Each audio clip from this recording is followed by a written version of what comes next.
Depan villanya itu emang ada 2 pohon besar gitu Bang Mongol. Terus aku inisiatif lah lompat.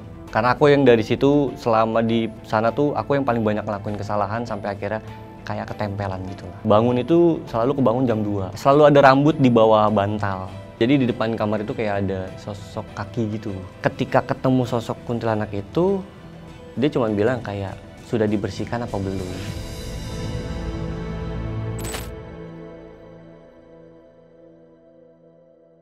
Halo teman-teman semuanya, apa kabar? Pasti sehat selalu kan? Ketemu lagi sama Mongol di konten Kalapuna. Konten mistis tapi banyak pelajaran yang bisa kita dapat. Banyak hal yang bisa kita pelajari. Anda percaya tidak, tergantung diri masing-masing. Dan kami selalu memberikan narasumber-narasumber yang berbeda-beda. Tidak semua narasumber yang kita undang adalah orang yang mungkin dibawa setan ke kubur terus diceritain. Tapi ada banyak narasumber yang unik-unik, termasuk narasumber kita hari ini. Beliau adalah mantan OB sebuah rumah sakit yang mengalami ternyata banyak teror mistis sejak tahun 2015. Mulai dari didatangi genderuwo sampai melihat kaki yang tergantung di dalam lift sebuah rumah sakit. Langsung aja kita sapa Mas Julian Obi. Halo. Halo, apa kabar Bang? Baik. Sehat? Sehat dong. Gimana sekarang? Udah aman-aman aja dari teror? Aman-aman. Tapi itu ceritanya pas tahun berapa tuh kerja terus di Kalau rumah yang sakit? rumah sakit itu 2015. Berapa lama akhirnya bertahan? 6 bulan. 6 bulan udah bertahan? 6 bulan. Sebenarnya karena berhenti karena ada tawaran yang lebih menarik, atau mungkin ada hal yang berhubungan dengan dunia goib? Kalau berhubungan dengan dunia goib enggak sih. Lebih tepatnya udah nggak sehat sistem kerjanya. Terus hubungan antara saya dengan SPV itu udah nggak sehat. Pertama kali ngerasain kan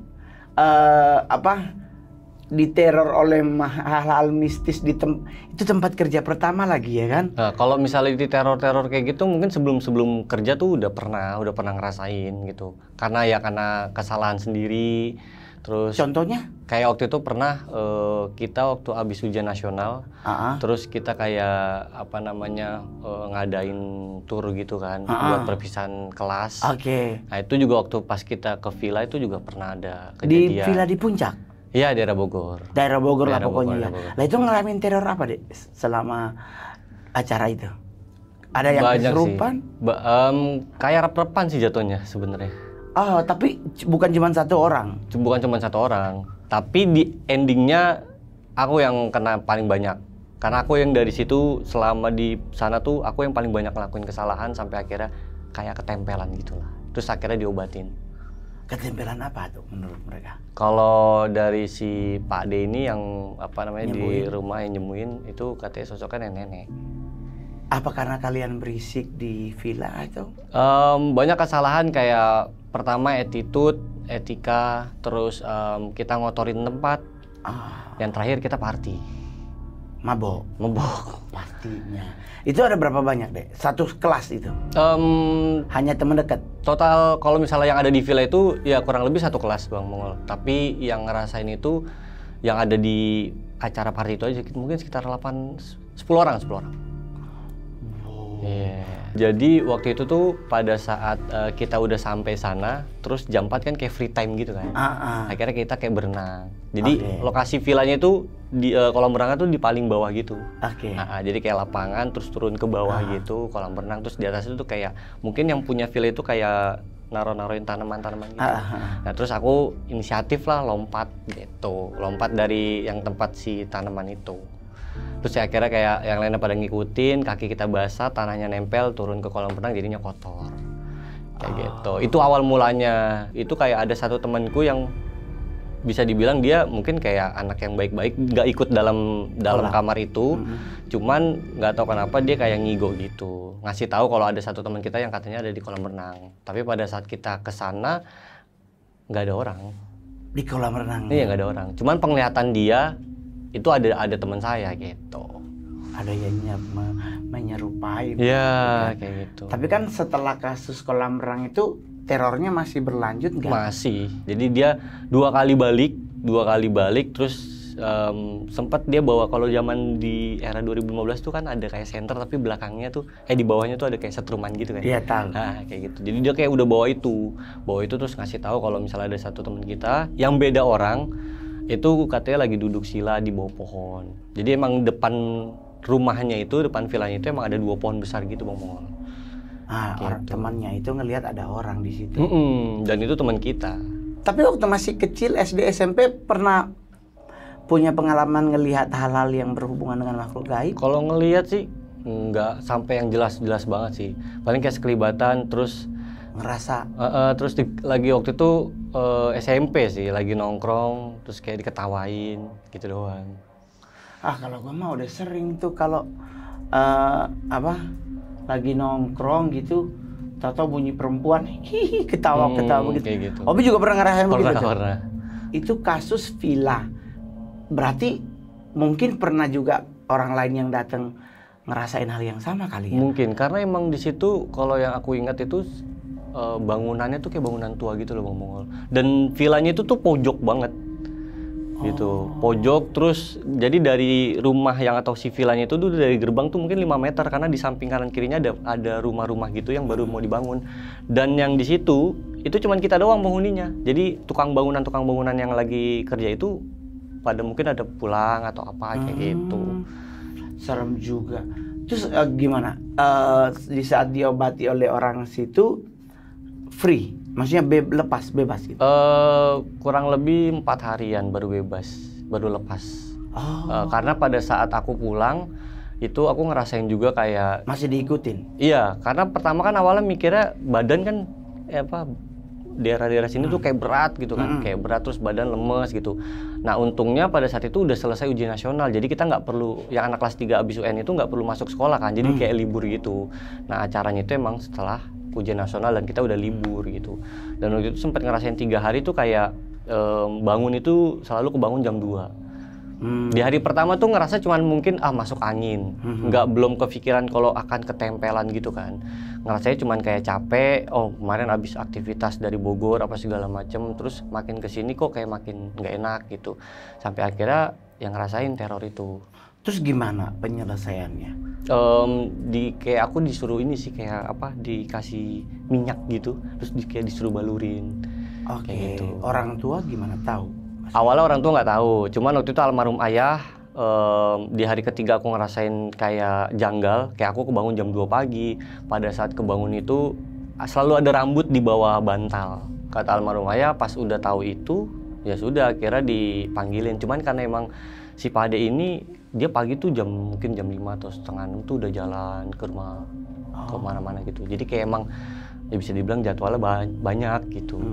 Jadi susah buat nyari dia tuh, untuk ini tuh susah. Jadi kita kayak harus ngatur schedule dulu gitu. Tapi minta maaf nggak sama sosok itu? Minta maaf.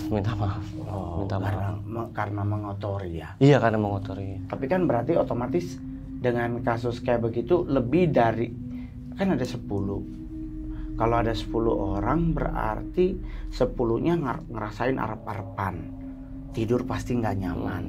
Suka kebangun nggak jelas. Pasti dalam hal tidur ngerasain kayak ada yang menyekek. Ada sosok-sosok tertentu yang muncul.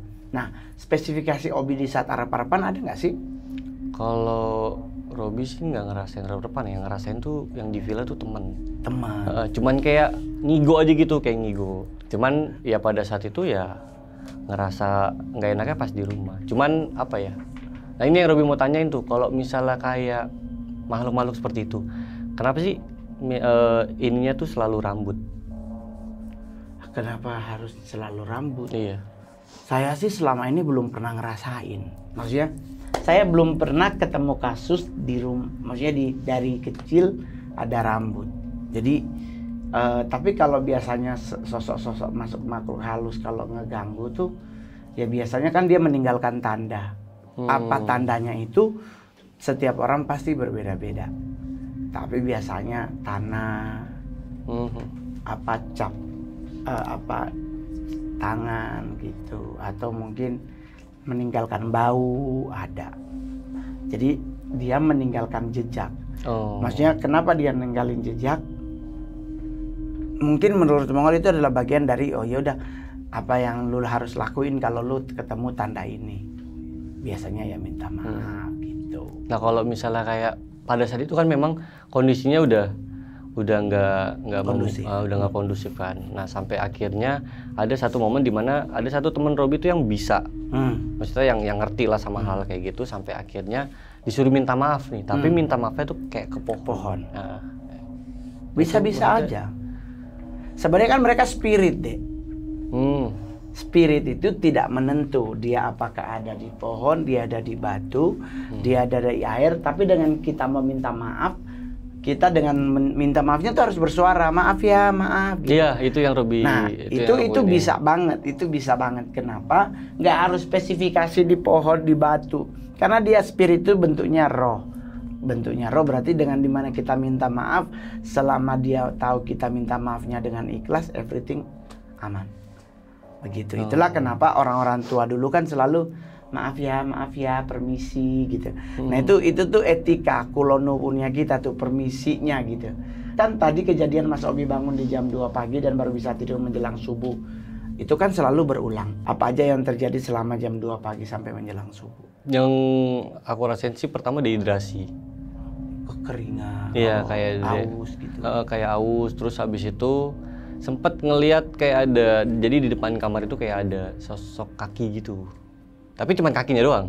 Nah, kayak mungkin tingginya sepintu, tapi itu baru yang kakinya doang. Baru kakinya iya doang. Baru kakinya doang kayak gitu.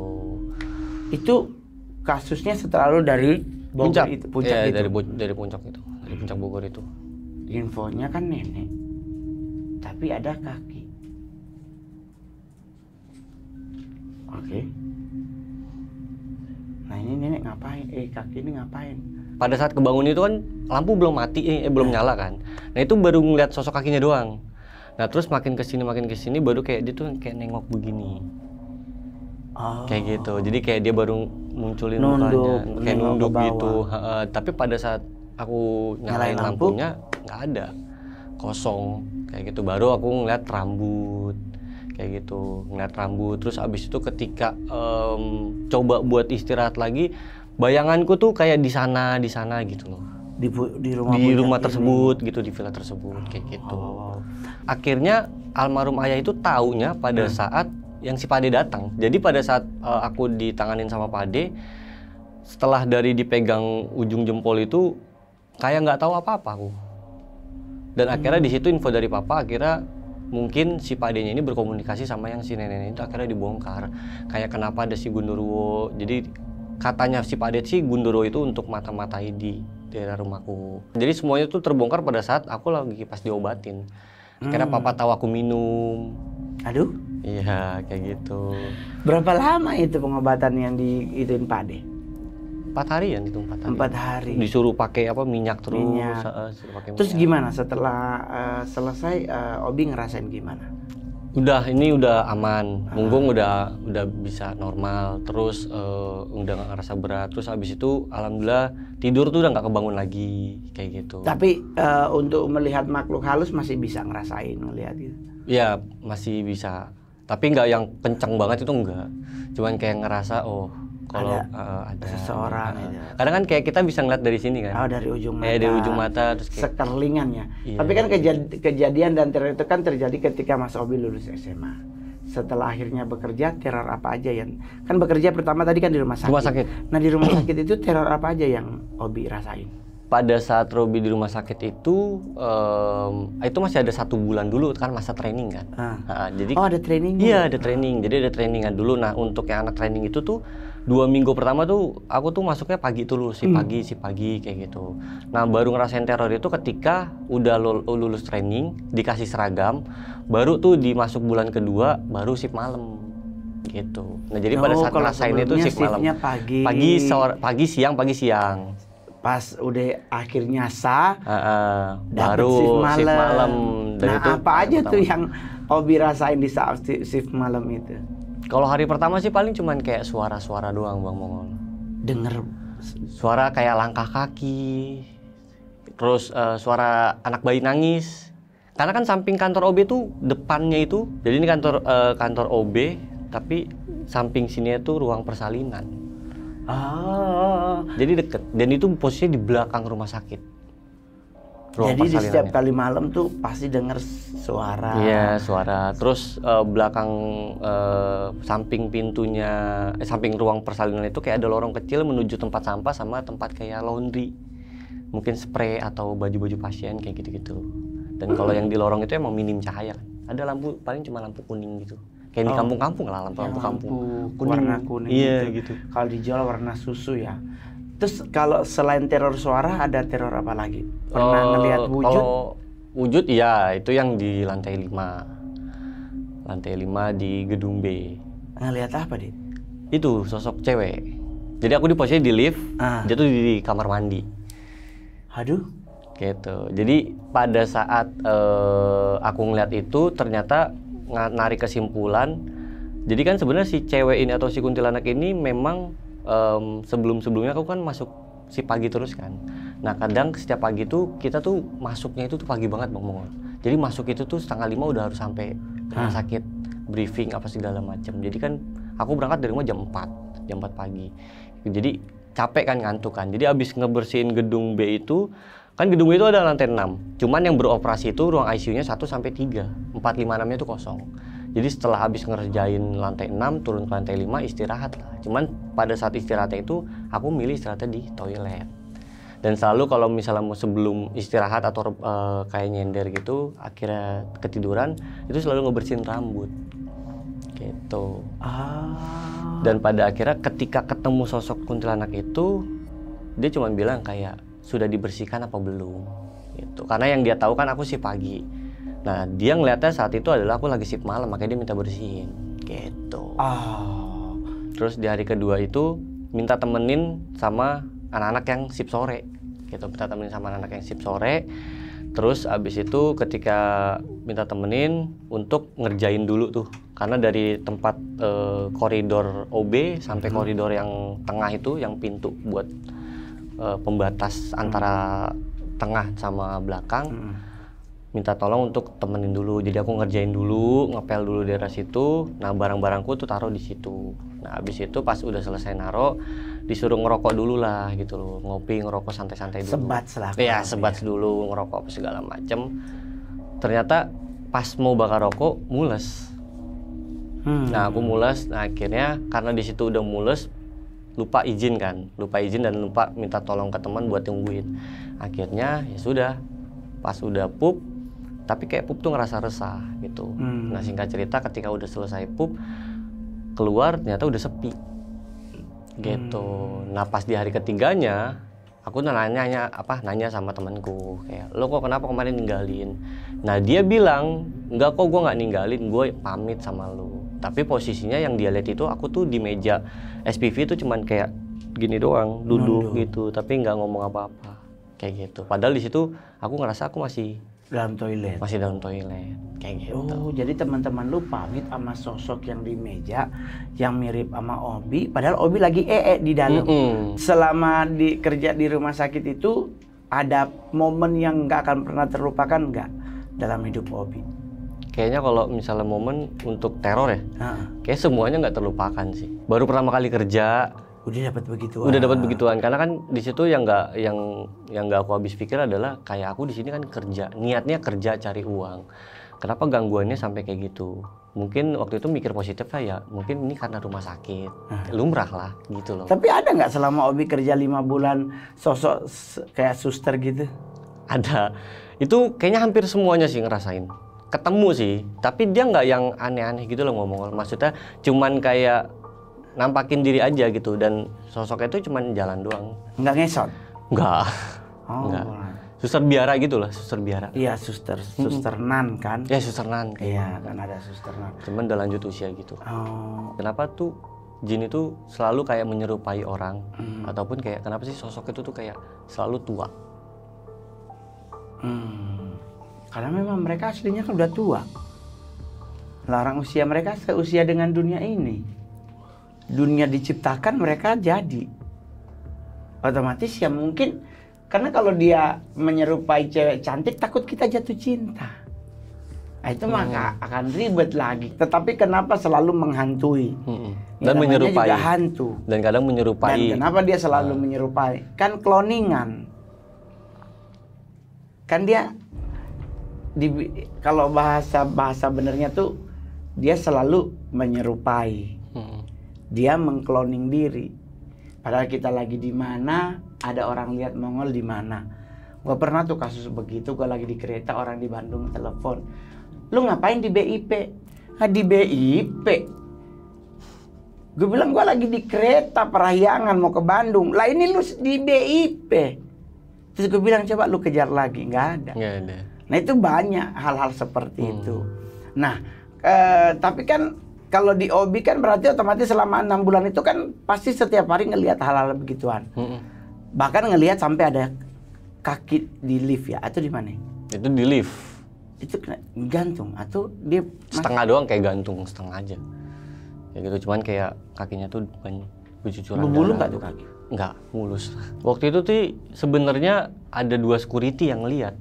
Ada juga security. Ya, jadi pada saat yang cewek teriak minta tolong itu, ngomong minta tolong, aku tuh langsung kabur ke IGD. Karena hall itu atau gedung asrama putri itu dekat sama IGD.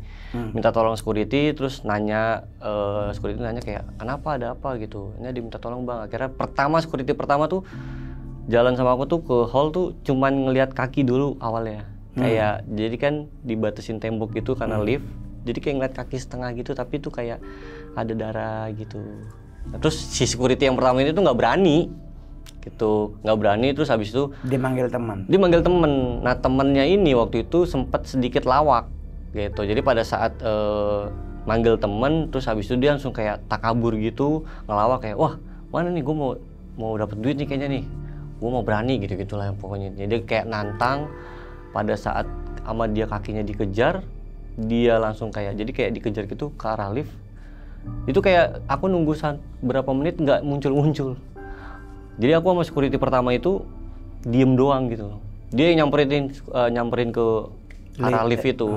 Ternyata pas aku samperin ke arah lift, itu posisi yang security kedua itu yang nantang itu, yang dia bilang kalau gua ngeliat setan kayak mau dapat duit nih, kayak gitu kan. Ternyata pas aku lihat itu, pas aku samperin, itu posisinya udah kayak yang di depan lift, terus dia yang kayak mangap gitu, terus matanya melotot gitu. Kayak yang dia kaget mungkin. Dan itu baru kita ngelihat benar-benar bertiga, yaitu sosok kaki yang gantung terus ada darah yang netes gitu. Ya udah, akhirnya saya berdua kabur dan kita tinggal. Terus apa yang terjadi sama security yang lu tinggal? Nggak tahu, pokoknya abis itu aku ditenangin. Yang security pertama manggil komandan security, terus baru, dan aku nggak tahu terus selebihnya dia kenapa. Selama Obi kerja 6 bulan di rumah sakit, lu pernah nanya nggak teman-teman punya pengalaman yang sama nggak dengan Obi? Pernah, banyak mereka yang senior ya. Kayak ada satu temen yang lagi istirahat gitu, ini shift malam, lagi istirahat di itu senderan di meja SPV, tiba-tiba lampu mati terus nyala. Pas ketiga kalinya tuh sosok kuntilanak tuh langsung muncul di depan dia gitu. Cuman dia tetap tenang, karena kalau kata anak-anak tuh, anak Yesus mah nggak pernah takut apa-apa gitu. Karena dia emang temenku ini yang non-muslim, Kristen taat gitu. Jadi dia benar-benar berani gitu. Jadi waktu itu di hari keempat sih, kan waktu itu tuh aku shift malam itu 5 hari. Nah ini tuh di hari keempat. Nah memang kalau misalnya jatah shift malam itu pasti harus ada di hari-hari tertentu untuk mainin mesin, untuk moles. Kayak gitu. Yang moles lantai. Moles lantai kayak gitu. Nah itu tuh di hari keempat baru mulai moles. Nah itu di lapangan, bukan di lapangan, kayak di ruangan hall gitu. Dan itu gedung kayak asrama yang buat perawat kayak gitu. Jadi di bawahnya tuh hallnya tuh gede banget gitu, dan itu harus dipoles setiap yang shift malam kayak gitu. Nah cuman kalau untuk awalnya itu tuh paling gangguannya kayak kabel dicopot gitu. Jadi waktu itu udah narik kabel, karena kan luas kan, narik terus udah dicolok, lagi mainin, tiba-tiba mesin mati, pas dilihat kabelnya copot kayak gitu. Terus habis itu, dan itu berulang terus sampai 3 kali. Baru pas yang ketiga kalinya mau nyolok lagi, itu dari tangga darurat itu baru kayak ada suara orang minta tolong gitu. Dari tangga darurat? Dari tangga darurat. Jadi hallnya tuh gede, terus kayak mengkerucut begitu. Nah, lorong itu tuh antara tangga darurat sama sampingnya tuh lift buat asrama putri. Gitu. Nah, aku tuh nyolotnya di yang lorong itu karena di sampingnya tuh kayak ada pusat informasi, cuman pintunya dikunci. Dan gitu. itu baru Obi bisa dengar orang minta-minta. Iya, minta tolong dari suara tangga. perempuan tuh laki. Perempuan. Awalnya dengan suara perempuan minta tolong, habis itu ya karena di situ mikirnya jam 2 pagi. Kok ada cewek minta tolong gitu. Nggak berani juga kan, akhirnya Tapi lari. Obi cerita nggak ke teman-teman kerjaan, sesama teman kerja kasus? Itu pas udah mau resign. Baru ceritain semua, terus dia cuma bilang kayak, ya elah, udah biasa kali kayak gini. Lu belum ngerasain yang di sini gitu. Wah, ternyata banyak juga spot-spotnya ya. Spot-spotnya banyak. Nah, tapi setahu Obi rumah sakit itu bekas apa sih katanya dulu? Nggak tahu sih. Kayaknya itu emang udah rumah sakit lama aja sih. Aduh. Tapi Obi tahu nggak sih sosok-sosok yang mengganggu itu? Dan sosok-sosok itu juga ada yang mengganggu teman Obi. Ya paling cerita-cerita ini doang sih, kayak kalau misalnya yang di sini, yang kalau misalnya yang suara bayi, itu dulu sempet katanya ada ibu yang gagal berjuang, meninggal bareng sama anaknya gitu. Kayak gitu. Tapi dengan Obi melihat hal seperti itu, dampaknya apa ke Obi? Sakit kah mungkin? Pas abis itu kayak ngambek nggak mau kerja, karena ya abis setelah dari itu langsung ditelepon kan SPV langsung ditelepon, terus abis itu dateng, saya langsung disuruh pulang. Istirahat? Iya, disuruh istirahat, jadi nggak usah ngelanjutin kerja. Selain sering sakit, apalagi dampak yang Mas Obi rasakan? Apakah jadi lebih sensitif mungkin terhadap makhluk halus? Sensitif, iya, tapi nggak kenceng, cuman kalau untuk ngelihat nggak terlalu jelas. Oh, masih ya, sensitif paling kayak baru-baru kemarin nih. Kemarin 2 hari yang lalu itu juga ngerasain kayak ngerasa kayak ada yang ngikutin kayak gitu. Jadi abis pulang kerja terus main, terus balik malam, terus di tengah jalan tuh kayak motor kok berat gitu. Cuman spion nggak berani dikesampingin, ke bawain kayak gitu. Kalau kayak begitu gini, Bi. Di saat lu mau jalan, mau kemana pun lu berjalan, lu merasa ada yang ngikutin, lu harus bersuara. Lebih enak yuk sejajar. I see. Ngomong aja begitu. Jangan dibawa jadi takut gitu. Kayak Mongol juga sering diikutin. Saya sering juga. Mongol selalu bilang, ayo duduk sama-sama kita duduk ngobrol. Maksudnya lu mau nampakin diri buat apa? Gua kan juga bisa berkomunikasi dengan kalian. Ya duduk aja bareng. Nah itu biasanya dia pergi. Kenapa? Karena kita muncul keberanian diri. Saya sering banget begitu di rumah gitu, beberapa kali ada kepala cuman di dalam kamar gitu. Ya gue liatin aja, mau ngapain nih masuk pala tengah, gitu kan? Udah gue nanti udah selesai, gue keluar, baru gue ngomong. Yang nyuruh siapa? Mau niatnya apa? Ya kan? Ingat, jadi Obi tuh masih gini. Kalaupun masih merasa suka keganggu, masih suka ke distract dengan hal-hal yang berhubungan dengan rumah sakit maupun yang villa. Nah, Obi yang perlu Obi lakukan adalah itu tadi, munculkan keberanianmu. Itu sih. Jadi nggak usah takut. Baru yang kedua, yaitu tadi deh, etika moralnya dijunjung tinggi. Kita mau ke tempat manapun harus ada kulonuwunnya, harus ada permisinya. Kalau mungkin kita bilang lu musyrik begitu, ya udahlah nggak usah bersuara, tapi begitu doang itu udah lebih dari cukup. Bahwa kita memberitahu kepada sosok-sosok yang ada di tempat itu bahwa ada kita gitu loh. Jadi biar dia menyadari bahwa ada makhluk Tuhan yang paling mulia. Karena biar bagaimanapun hakikat kita itu adalah makhluk ciptaan Tuhan yang paling sempurna. Jadi setidaknya dengan itu kita ngasih tahu ke mereka, lo nggak boleh ngapa-ngapain. Tapi sekarang Obi udah kerja lagi deh. Udah kerja lagi. Di pekerjaan yang baru ini aman-aman aja. So far aman, masih aman. Tapi udah nggak lagi di wilayah yang berhubungan dengan rumah sakit itu? Udah nggak mau lagi. Udah nggak mau lagi. Sekarang pun juga kalau misalnya kayak pernah mama masuk rumah sakit, itu kayak aku disuruh jaga, udah malah nongkrong aja sama security di depan. Nggak jagain mak lu yang lagi di dalam? Nggak. Berarti membekas traumatik itu ya? Iya. Tapi nggak apa-apa lah, Dek. Pokoknya satu hal yang lo harus munculkan keberanianmu. Itu kan. Terus lo lebih takut dengan orang tua, lo lebih takut dengan keluarga daripada dengan makhluk halus. Makhluk halus itu tidak kita perlu takuti, tapi kita perlu lebih saling menghargai aja. Iya. Jadi buat Obi terima kasih ya.